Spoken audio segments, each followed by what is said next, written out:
Alright, now comes the time of the OS lecture. So I'm assuming those who are taking the CA and the OS, they're watching the CA lecture first. And again, this is a recap. That is in no way, a compensation for the face-to-face lectures. Alright, so yeah, in this lecture, we've seen what is the difference between threads and processes. In order to understand threads, we need to recap a little bit processes, but I'm not going to do it here. And we're gonna see that what is so special about threads and why even bother to have threads. And the last thing is not a pen, I'm looking for my laser pointer. And as we've seen that we usually have something that we called the kernel space, and we also have user space. So here as well, we're gonna see that we have kernel level threads and user level threads. Right. So yeah, we tried in the face-to-face lecture to imagine what are the different characteristics of a process based on the things that we talked about earlier in the previous lecture, and we came up with three different things. First is that a process is usually associated to some resource ownership. So it has some address space, so forget about the virtual here for now, we're going to talk about that later. So it has an address space and it has a bunch of input outputs modules that is related to it, and then it could have some access to some files or not. So basically one of the reasons to kill a process is try to attempt to access a file that is not allowed to access in a way or another, and this is what we've seen earlier in last week's lecture. Second, most importantly, the fact that we divided the programs into, the whether it's this application software or some of the system software as well, into processes. This makes sense because we create some boundaries. So basically we have some kind of protection, protection from different processes interfering with each other. So for instance, process P1 has a dedicated chunk of the memory, and process P2 has another dedicated chunk of the memory, and if process 2 for some reason is trying to access some data space within the memory chunk of process number 1, it shouldn't be able to do so, and it should be terminated by the kernel. And finally, and most importantly, we've seen that many of the processes could be ready to be scheduled or dispatched to the CPU in order to be able to execute.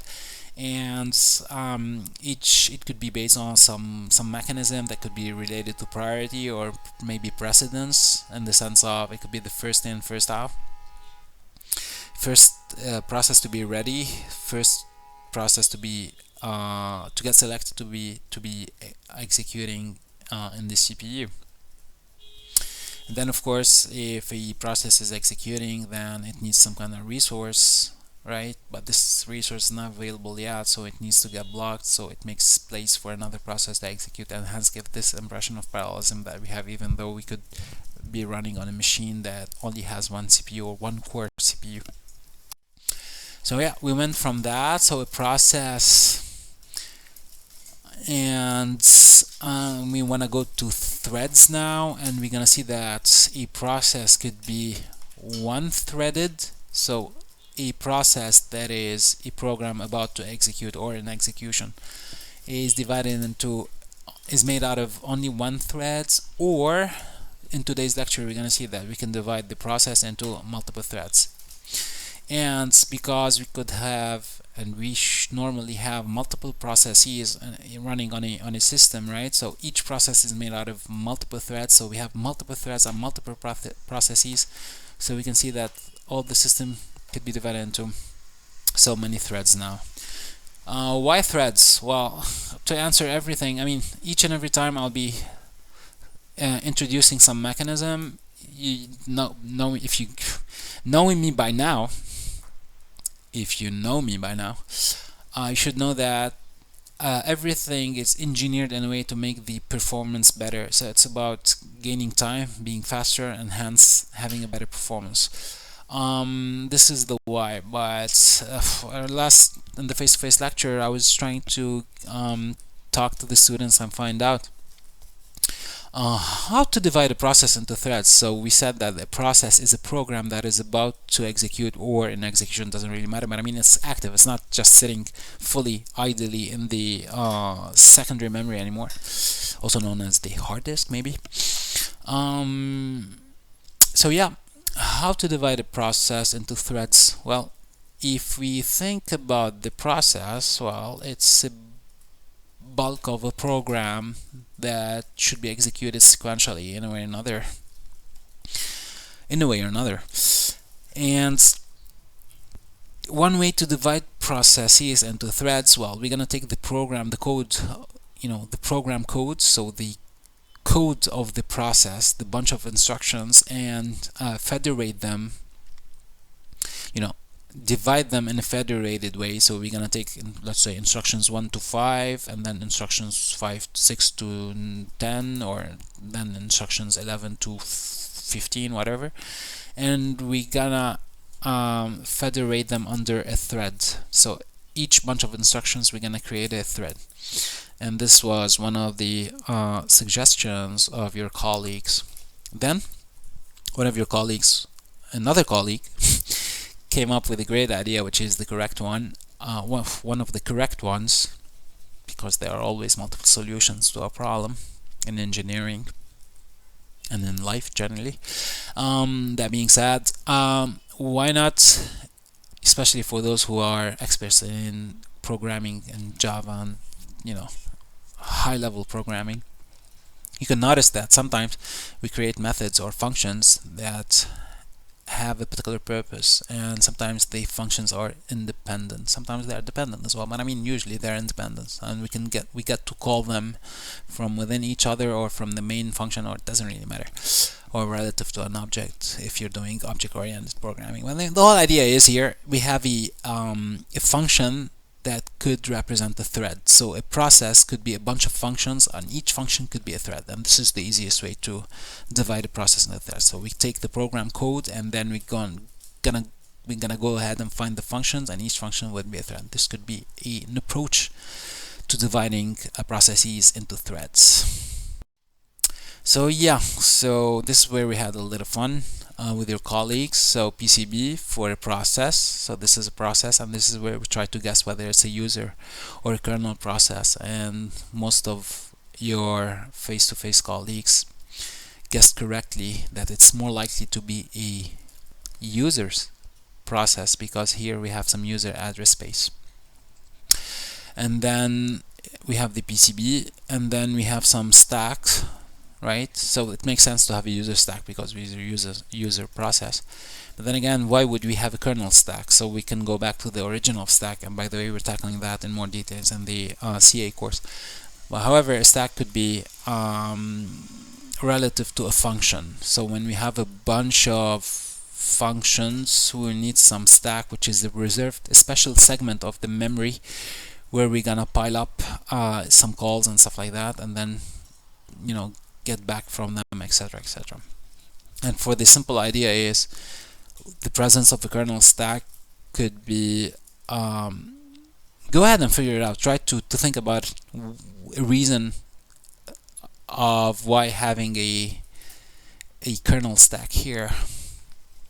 Well, remember when we talked about interrupts. So one of the things is we need to resume, we need to call a function that deals with the interrupt, and this is the interrupt handler, or the ISR, also known as the interrupt service routine in a way or another. So basically, the kernel sometimes needs to save a couple of things related to that particular process within the kernel stack, right? Within the part of the stack that is reserved for the kernel, in order to do things in an orderly manner, especially related to system calls and interrupts and stuff like that. Alright, so here most likely it's the version of a single-threaded process, right? So everything is just one process. We do not divide it into threads. So there is the multi-threaded version, and here you can see that if you have a PCB for a process, well, we should have something else for the threads. So a PCB is a process control block. What would I need for the threads? Well, I'll be needing TCBs. So not only because these are related to functions, so basically if I'm working with functions, because each thread is a function in a way or another, so not only that we have the stacks relative to each of the functions now, instead of having one big stack, well, we have some control block for the thread itself, so we have TCB. Alright, so if I ask you now which is bigger, relatively speaking, so is the PCB bigger than the TCB or the other way around? Well, the easiest answer is it's definitely the TCB is smaller than the PCB, because the PCB has the information about the whole process, and here we have just a fragment of the process, which is the thread. Fair enough. And all we did here is to segment our process into smaller threads and try to make them run in a parallel or with the impression of parallelism in order to go faster. Right, so here we're witnessing a process with 3 threads, apparently.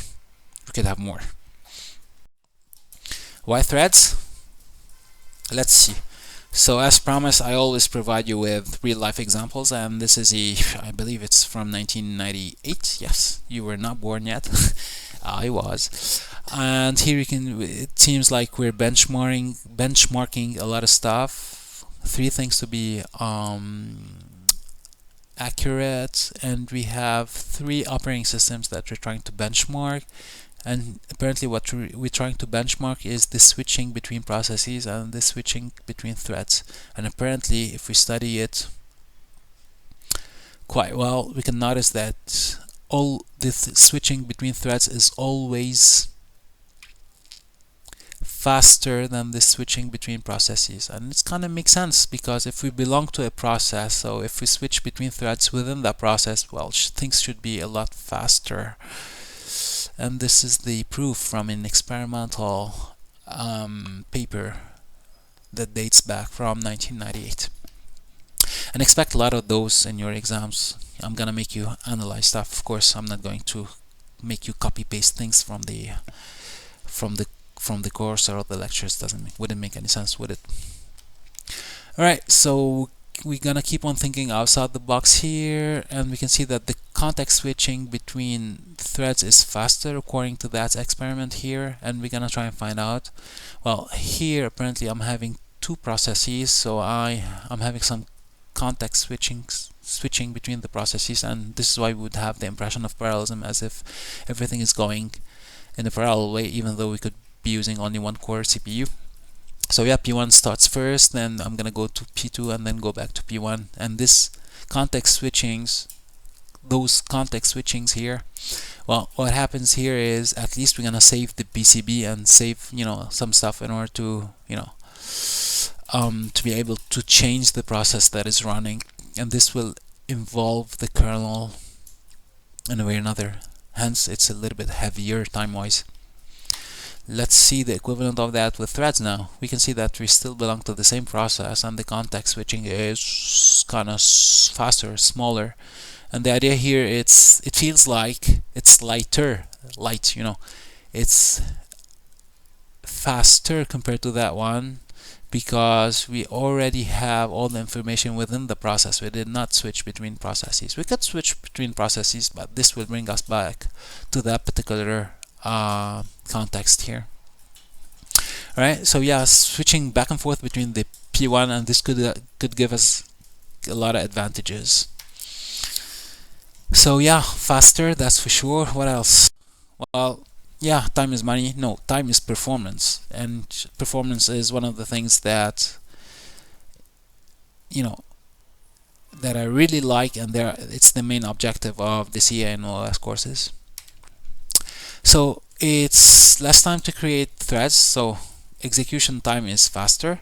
Less time creating threads, because if a process is already created, so it has all the information in the PCB, so I don't need to get more information about the threads. It's just extra header, which is relatively smaller than the headers of the processes. Well, if it takes less time to create a thread, so naturally if something is created, it has a beginning, it should have an end as well. So if the creation is fast, the end should be fast as well.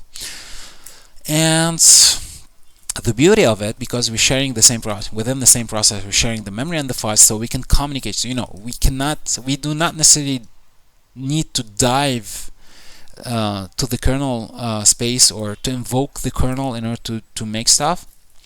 So we can have some communication which is extremely efficient and faster than the without the threading. And we're gonna dive into that into more details in the upcoming next slides. Here I'm gonna talk about the use of threads, and we try to imagine in class different examples where threads are handy. And one of them was the modular programming. So basically, when someone could work on a module and another could work on another module, and then we can integrate them together. And some background and foreground work. So basically, if you're using an Excel sheet, for instance, and the Excel is doing some mathematical equations for you, and at the same time you need to keep it responsive, so you can still enter in the cells some values. So you can notice that even though we're still in the same process, so the same program is running, same application is running, now because it's divided into multiple threads, so one thread can take care of the multiplication, the operation, the mathematical operation that's happening, the equation that's happening, or calculation, and then another thread could deal with the interface, with the human user. So basically, it could still take inputs from the user, for instance. And yeah, asynchronous processing. This could be whenever you're writing using a text editor, let's say Microsoft Word, for instance, and then suddenly there's a blackout and you don't have a UPS, a backup system. What would happen here? You can notice that you didn't lose one. Not nowadays anyway. But back in the days, it was the case. So basically, you don't lose everything. There's always a backup, a saved copy, although you did not initiate it as a user, but the system did it for you, and the application did it for you. And this is what we call asynchronous processing. So from time to time, the system will have an asynchronous request by thread, will take care of saving whatever you're working on. And this is not programmed, so hence not asynchronous. It's not resulting from a clear, that's not the word I'm looking for. It's not stemming from a particular request from the user per se, but it's stemming from the system itself. And last but not least, and this is the beauty of multi-threading. So basically, when you have multiple cores in your system, so you can dispatch each thread on a core, and this is what we call symmetric multiprocessor. And we try to imagine different scenarios during class, and I invite you to do so as well. Alright, and then we tackled the different states that a thread might have, and we got inspired by the states of the process, because after all, a thread could be seen as a mini process in a way or another. So yeah, we have the ready state, from which we're gonna go and pick one of the threads that are ready to execute, so they can go to the running state, and then we can go around in circles, whether we're waiting for someone for something, and then when that something is available, we're gonna go back to the ready. And you can see that there are 2 missing states here compared to the 5-state process model, and those are the new, the fact that it's being spawned in a way it's created, and then when it's terminated. Right, so you can read those. It's a quite easy description when it comes to the states of the threads.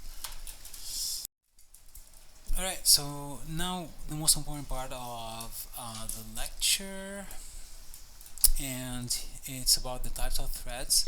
So I'm going to show you 2 types of threads. First, I'm going to show you one type of threads, and then you're going to guess the second type, and this is what we've done in the face-to-face lecture. The first type is called the user level threads. So the beauty of it is, from a user point of view, we're using threads. However, from the kernel point of view, well, the kernel does not speak in threads. The kernel only sees processes. So we have a bunch of threads from the user point of view, but they are all represented by a process from the kernel point of view. Fair enough? So all of the work of the threads management is done by the application, because it's not up to the kernel to deal with the threads. The threads will deal only with the kernel will deal only with processes, because it only sees processes. and the kernel is not aware of the existence of threads. Again, the threads are creating using some kind of thread library at the application level by the user and for the user. However, the kernel itself only sees a process, a whole process. So if a thread is executing from the user point of view, well, for the kernel, it's a whole process that's being executed. It doesn't see inside the program itself to see the different functions that are threads at the end of the day, but it will see processes exclusively. Alright, so if this is the user level thread, what would be the other type? Well, the other type would be kernel level. And by the way, jacketing is something that you might tackle in the tutorials, if not, maybe somewhere else. Maybe we'll have the opportunity to talk about those later, because we didn't talk about them in the face-to-face lecture. Alright, so yeah, user level, now kernel level. The beauty of it is the kernel now sees the threads. Instead of seeing just one big process, now we can see inside it and we can see threads. So the thread management now is done by the kernel because it speaks in threads, and the user does not have to deal with the thread management at all. So let's see which one is better. Alright, again, as engineers, we should never answer this or that. We can say that it's better in the context of, or for that type of applications, stuff like that. So we can study it from the user point of view. Well, is it better to have the user threads or kernel threads? From the user point of view, from the developer point of view, application developer point of view, well, if I'm gonna deal with the management of everything, so it will add complication to my development process, and using libraries and try to synchronize and do the scheduling and everything. So no, this is not good idea to use user level threads if I'm the developer of the applications. However, if I'm the developer of the kernel, well, let's leave everything to the developer of applications. This will make our lives easier. Fair enough? But however, if we want to have thorough control and complete control over the machine, so maybe it's better to use kernel level threads, so we can be aware of everything that's going on, and we will take into consideration the management and the scheduling of the different user level threads as well, from a kernel point of view. So really, it's a trade-off. So yeah, we can see the pros and cons, and we're gonna develop those a little bit later in the upcoming slides. And then, what if I wanted some kind of combination of the two? Is that possible? Well, the answer as engineers is always yes. So always start your answer with yes, but you'll be on the safe side. So yeah, of course, there's a combination possible. So of mapping each thread to one thread process, kernel level thread here. Maybe you can map one thread to multiple user threads to one kernel level thread. Alright, so it's an in-between thingy between the complete user level and the complete kernel level. You can have a hybrid of the two. So let's see the cons on the problem. So user level threads. So even if our OS does not support threads, so you just bought an OS or developed an OS that does not support threads, and you still want to use threads, so yeah, you can use user level threads. So all you have to do is include the library, and there you go.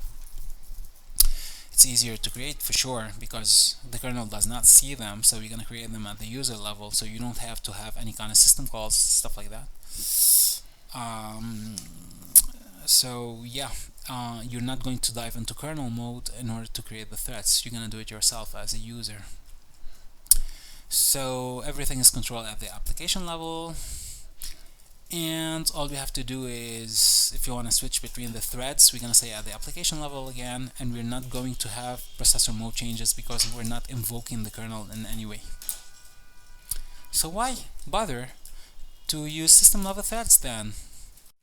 First off, let's see a little bit. Let's call those functions for now. So we have a couple of operations here, and we're trying to benchmark to compare the use of user level threads, kernel level threads, and processes. And here's kernel threads and processes as well. And we're going to see which is faster. So naturally, you're going to feel that the user level threads, because we're not diving into the kernel, so they feel like they're faster, and they're indeed faster compared to the kernel threads. In turn, they're extremely faster than using plain old processes.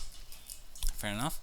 And this is the same thing. You can see the magnitude of differences between the use of threads, which are extremely faster, compared to the use of plain old processes. So yeah, using threads do get things faster. But let's focus on the kernel level threads and the advantages of those. Right, so the beauty of it, now that the kernel sees the threads, so they can treat them separately. So instead of allocating some time slice for a process, and then the process itself needs to alter between the different threads from a user level point of view, well, now the kernel does see the threads, and hence we can have different time slice for each of the threads in the process. And what happens if I'm at the user level threads? So the kernel is only seeing processes, and one of the threads inside my process that is currently running needs some kind of resource that is not available. From the kernel point of view, well, it will consider that the whole process is being blocked over that particular resource. And jacketing is, by the way, one solution to deal with that. But for the time being, well, if we're using kernel level threads, hence we're treating every thread separately, so we're gonna just get the thread that needs the resource blocked, and the other threads can execute. Fair enough? So we're not stopping the other threads inside a process. And finally, and the beauty of it with the technology and the evolution when it comes to computer architecture, so now using threads, like software threads, unlike the hardware threads that we talked about, and we said that we're not going to call them threads anymore, we're going to call them logical cores from the CA point of view. So here the real threads, the software threads that we're talking about in this lecture, could be dispatched over different CPUs, so on the different cores within a processor. Fair enough? Could be logical ones or physical ones, doesn't really matter. Alright, and the kernel itself, because it's made out of processes, and the process now are chopped up into smaller threads, so it could be multi-threaded as well. So awesome. So we have a fine-grained management of every single function that is running on the machine. So yeah, let's go back to the multi-core example that I was talking about. And here we're analyzing a curve. So let's see, we're studying the speed up with the number of processors used. So basically this should be a linear speed up. So the more I multiply, I double the numbers of processors, normally I should be able to double in a linear way the speed up of my execution. Well, you can see that this is the theoretical perfect one, and however the experiment that was led, where was it? Oh yeah, it was in Jushu. So basically the experiment that was led that showed that there's a delta between the two, the expected one, the perfect one, and the pragmatic, the real one, the heuristic one. Why would that be? Why isn't the performance following the perfect one? Well, it could be for a number of reasons. First off, well, there's some kind of overhead when it comes to dispatching and then getting them back together. I'm talking about the threads, of course. And another thing, so overhead, synchronization, and one important thing is, well, you can get as much parallel as you can. You cannot go beyond parallelism. So imagine that your program could be parallelized up to 80%, while you'll always have some 20% that is sequential, and you cannot parallelize in a way or another. Fair enough? So there will always be sequential portions in your code, and hence this is why we're working on optimizing the code itself. And then there's always some kind of overhead to order to synchronize and to dispatch and schedule and the things related to that mechanism. Alright, last thing that I showed our colleagues, your colleagues in the face-to-face lecture, is the mapping threads through processes. So we've seen in this lecture that the natural mapping, well, we can have a process that a single-threaded process, so one-to-one, so one process, one thread. Or we also seen with multi-threading in this lecture that we can have multiple threads mapped to one process. Fair enough? And here you can see examples of, real-life examples of systems that implement those approaches. So these are classical ones. Now I'm going to introduce something that is not really logical or normal in a way. So one thread mapped to multiple processes And even a more generic version of that statement here, multiple threads map to multiple processes. What? This is crazy. And we had a good laugh about that particular meme. So yeah, so what would that be? Well, sometimes in distributed systems, like the one that you're looking at here, well, you can have a copy in a way or another of a thread on multiple processes running on the different computers here. Alright, so what's a distributed operating system? So it's an operating system that has multiple computers connected together through a network, and on each of the computers you have some kind of module of the kernel, so a microkernel, in order to be able to talk to each other and to have the big picture of the distributed operating system. So not in isolation, they are really working together, right? So the idea here is, well, I can have a thread running on that computer, on the process on that computer, but at the same time, I could have the same thread running on that computer or on that computer. So basically, a thread is mapped to 1, 2, 3 processes in this case, and whatever computer has the available CPU power, for instance, in order to run the thread, will be able to run it. Even better. So basically, imagine that computer A is occupied, 80% occupied, CPU occupied. Computer B is 75 and computer C is 50% occupied. So it makes sense to have this thread run on computer C. So it's already mapped to a process here, so it will run it. So what if this particular, and we're going to push this idea further, what if this computer suddenly went up to 99%, so it cannot afford to keep on running the particular thread? Well, the thread can take whatever it started, the number of instructions that started executing, and it will migrate to that particular computer in order to be able to continue its execution. So it feels like the thread is moving from one computer to another computer within the distributed system. Fair enough. So this is what we've seen, and next time we will talk about concurrency. Have a nice one, and hope to see you face to face.